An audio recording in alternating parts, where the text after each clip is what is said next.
A very special episode for you today. We take a first behind the scenes look at the finished IONIQ 6. For a long time now, the big news in the EV sedan sector has been the Tesla Model 3. Well, that's getting more than a little bit long in the tooth now, and Hyundai have wowed everybody with their IONIQ 5.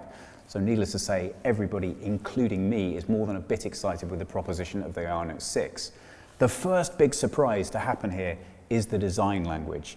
This is significant in terms of a departure from the IONIQ 5, and you can see that wherever you look. This is a really bold look for a new entrant into the sedan EV market. Hyundai's design concept here is all about flow. Look at the way that the front has been elegantly shaped. Two particular points I want to draw your eyes to, and that's first of all these headlights. Now, if you look at these and ask yourself why they look slightly familiar, that might be because of the design of the IONIQ 5. Remember that blocky, pixelated design in the lights? Well, that is actually called Pixel. And I'm really pleased that that's been kept here for the 6, because not only is it a very nice throwback, but it does give the car stacks of character. But this time, they've pushed it just a little bit further. So, follow me down here. This is the first thing I love about this car. You see these points right here? These are all pixel lights. 1, 2, 3, 4, 5, 6 of them. And they do something very simple, but very nicely thought through. They thought, what happens when you approach one of these and it's charging?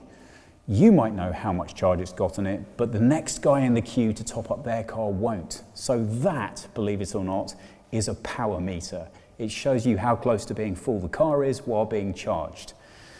It's just a really nice, simple feature, and those ideas flow right throughout this as a design concept. Right here in this black band that crosses throughout the front, for example, this is where they've integrated 6 of their sensors. They're built right into this as a unit. So in future, obviously, they can utilize these in other designs, but it means that you don't get the bulk that you ordinarily have with a sensor cluster right at the front, and that keeps everything much more svelte and compressed, and really helps the flow of the vehicle right from the front. 4 meters 86 or 191 inches, that's actually 22 centimeters longer than the IONIQ 5. And the wheelbase is really long too. It's actually almost 3 meters in length. Now they've done that in order to maximize the interior space. And if you're interested, this car sits just between the 3 and the S Tesla models in terms of its overall length. So everything about this design is in principle about making the most room in the car that you can have, but not at the cost of the design language. Now this really is the space where you can see that concept prophecy design in the flow here. The wheels, which of course are specific to the car, are an interesting fact. Now this unique design is a 20-inch wheel, but you can either get these wheels as 20 or 18. No 19s for now. This car has a CD rating or aerodynamic performance of 0.21. And if that doesn't mean anything to you at all, I don't know if you've checked out the video that we did on Lucid recently, but that's a much, much more expensive car. And with all of their tricks and gadgets and years of development, they achieved 0.2. And honestly, for my money, with a much less interesting looking design at a much, much higher cost point. So that's a really impressive performance. And they've done it by integrating all kinds of interesting features like this air management system right behind the front bumper. Everywhere you look on this car are details that either add to the styling or add to that aerodynamic performance. So, speaking of Lucid, have a look here. Well, it's not my cup of tea, but it is, as with many other features, also an option that you can get on an IONIQ 5. So you don't have to have your car with digital rear view mirrors, and it's interesting to note that when Lucid thought about adding them, they said they just don't add enough to performance yet to justify putting them there. So again, not really my cup of tea, but I suppose this is what we're going to get in the future, so it's still interesting to see the way this integrates into the design. Coming back through the flow of this vehicle, you really do almost get a sense of the wind sweeping right the way through it.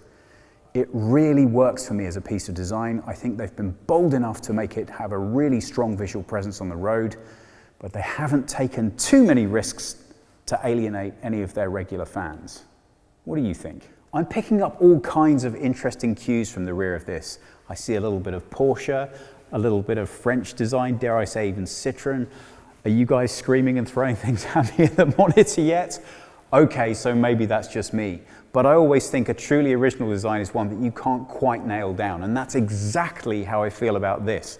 Not least because although these various elements combining could be described as only really mainly being focused on aerodynamic performance, they are almost completely original. We have seen this pixel design 4 on the IONIQ 5, but here it's very differently executed. You can see that it's stepped in its presentation and really adds something special and unique. I really love the way that we have this visual light presence in the top spoiler as well as across the back and through into these rear lights.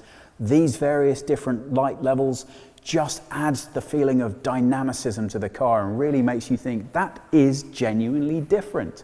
So as your eye cascades down this curve, it almost runs water-like off the back of this design and just makes you think, gosh, that's not something everyday and normal. And at this price point, we don't have the final numbers for the car yet, but it is going to be reasonably priced and interestingly cheaper than the IONIQ 5. I think this represents a very exciting possibility. Not least because you always have to ask yourself, how am I going to feel if I'm sitting behind one of these on the Autobahn? And for me, that's going to put a big smile on my face. I think it's really nicely done. Well, we don't have a car key here to show you today, but what we do have are these new door handles. Now, I think they're going to take a little bit of getting used to. Doesn't feel quite as solid as I might like for something that looks so impressive from a design point of view, but don't forget this is a pre-production vehicle. That's very important. So the noises it makes when you slam the door isn't quite finished. That's unique though, or to me it is. One thing I'm very grateful that didn't carry over from the Prophecy was the suicide doors on those cars. I just am not convinced about that. It works great as a concept, but in terms of a family sedan, I just think you want a regular door, so I'm more than happy to see that that's what they've integrated here. Look at this. They asked themselves, would it be better if we moved the window controls into the center console to keep this design clean and free, which means you have a really nice tactile experience of this door and no clutter on it at all. So that works out really well. You can see right from the get-go that the materials are all, if a little bit predictable, very nicely finished. The visual aesthetic of this car is excellent. Now, once you sit in this car, the first two things that occur to you are obviously the seating position and the styling, and also clearly the seats. Now, I do think we have to talk about this. These seats are leather. Now, if you speak to Hyundai about why they're leather, they'll tell you, but it's not just any leather, it's a special leather. It's been treated and massaged and prepared in such a way that it has little to no environmental impact. But guys, Tesla, Polestar, Volvo, for goodness sake, even Mustang now are doing full vegan electric vehicles. I think really it's time to get with the times. It doesn't matter how sustainable you say leather is, it's still not sustainable. And yeah, I get the point. But other people are making leather in a fake way using cactuses and who knows what else. So it is achievable. I'd like to see that on this car. I'm sure it's coming. There are lots of features in here that are made from recycled plastic, including fishing nets and PET and. How are they for comfort? Well, they're not bad, but I would say I think I'd like a little bit more holding in the sides. Electric cars tend to benefit from pretty significant propulsion, and that means it's important to be well held in a seat. These feel comfortable and firm and solid, but they don't give you quite as much support as I think I might like. Driving position in the vehicle is very nice, and these two 12-inch screens that are integrated in the display are nicely placed for height and content. Now, this is pre-production, which means the only thing we have here to show you are a couple of labels, but it's worth noting that the IONIQ 5 has 12.3-inch screens, two of them, so this, I'm assuming, is probably taking the tech from that car and adapting it for use in here. You may also be able to pick up that this is what they're imagining the digital presentation of those rearview mirrors is going to look like when it's properly integrated into screens in the car. For me and my taste, I'm still going to go with the manual, but it's nice to get a quick glimpse at what the future could look like. Now, in my head, I like to think that once a year there's a meeting when all the designers of all the car companies get together, kind of like a secret cabal type thing on a desert island somewhere, and they meet and they talk about what their new marketing terms are going to be this year. So I thought Audi had cracked it with their #1 description of the urban sphere space for the interior. But no, Hyundai have gone one up on them. This is a mindful cocoon. I kid you not. Now, if that sounds a little bit dramatic and overblown, I'm being gently silly. I really like it when they push ideas as far as possible. According to Hyundai, the concept here is that it should feel like sitting in your front room. Well, maybe not quite like sitting in my front room, but it does feel like a welcoming and inviting space, and I can imagine enjoying spending time in here. And they have put in a couple of very useful, nice features.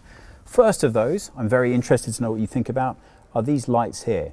They said it's typical and normal for a manufacturer to put a logo across the front of their steering wheel here. And why would they do that? That doesn't benefit the customer. So what happens if they take the logo out? What can they actively use this space for? And Hyundai figured the best use of this space is this. Now again, this is a design touch I really like. When you open the door on this car, this light comes on immediately, and this tells you what the charge state of the battery is. Now I know, I get it, there are 100 other ways of finding out this piece of information, but the reason I really like this is if you live with somebody or you're not the only person using your vehicle, you know where I'm going to. If I can come out to my car, open the door, and instantly I can immediately know how much juice I've got and what my range is just by glancing at the steering wheel, that's a really nice touch. But they're not done with that.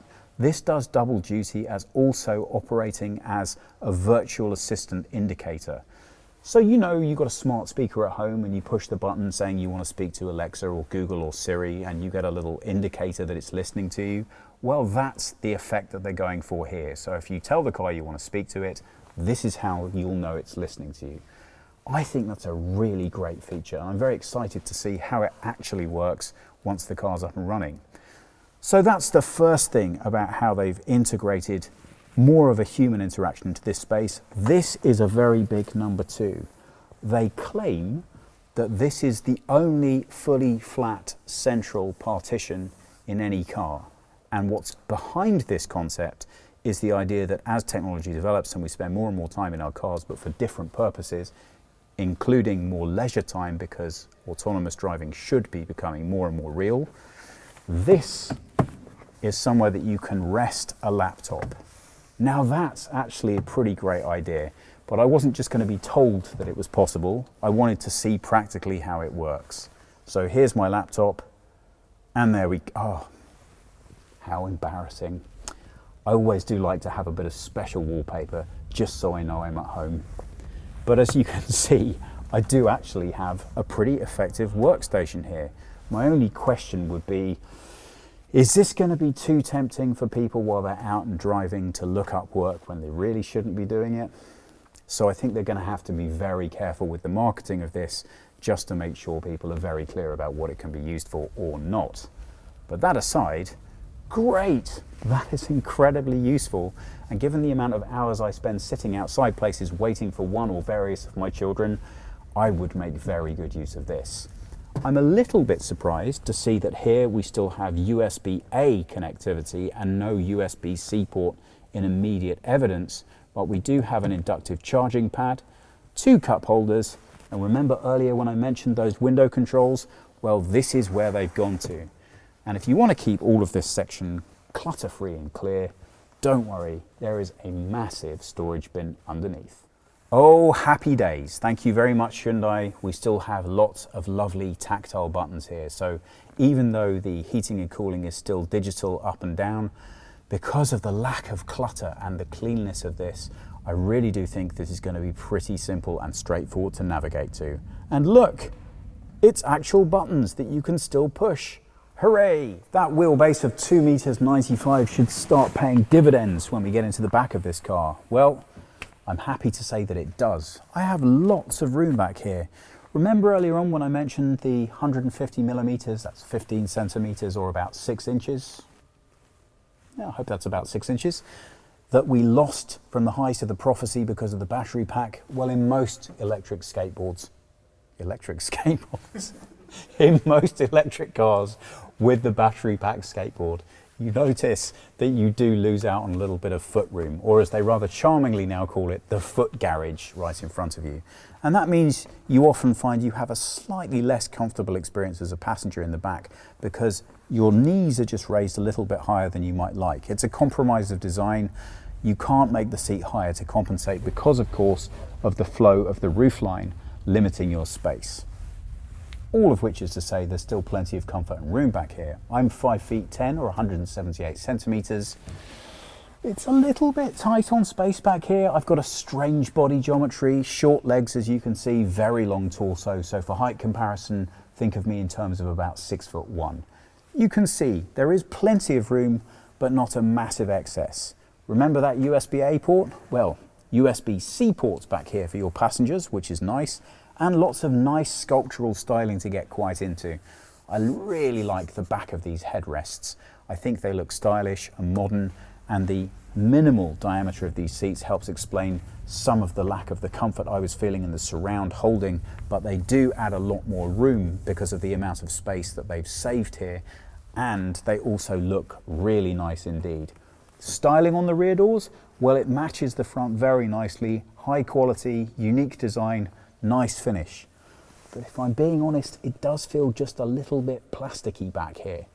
I am excited to see the finished product, and I wonder if they will have refined it just a little bit. Let's talk about charging now. Well, Hyundai have been understandably very cagey about the options and the range that this vehicle will be capable of and the battery selection. It's that early in its stage of production.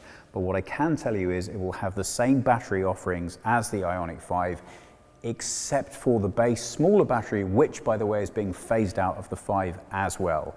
So what they will tell me is that this will have a range for its largest battery of around about 300 plus miles, which is going to be around about 50 miles better than the 5. So that's pretty significant because of the same batteries, the same 800 volt architecture. Most of that is delivered to you because of the efficiencies, the added efficiencies of the vehicle, and of course its aerodynamic performance. DC charging will, like the 5, be able to deliver fast charging, but just like the 5, probably only at its peak, most effective, when the battery has been warmed up. Now, because we are at pre-production, I can't show you either the frunk or the boot, but it's important to talk about both. I don't know if you've seen Thomas's video for the IONIQ 5, but if you haven't, you absolutely should watch it. It's a good watch, but it's fascinating to see the differences and the similarities between these two cars. One of the most common criticisms of the 5 is the boot just isn't that large. Well, on this, you're not going to find a radical departure. Big enough to fit 2 golf bags. That was the design brief, and that apparently is what they've achieved. As far as the frunk goes though, well, you're going to manage to fit a charging cable in there, and probably that's around about all. So, is it credible? Is it good? Should you buy one? Well, I think as far as a pure design goes, it's really exciting, and I for one can't wait to try it.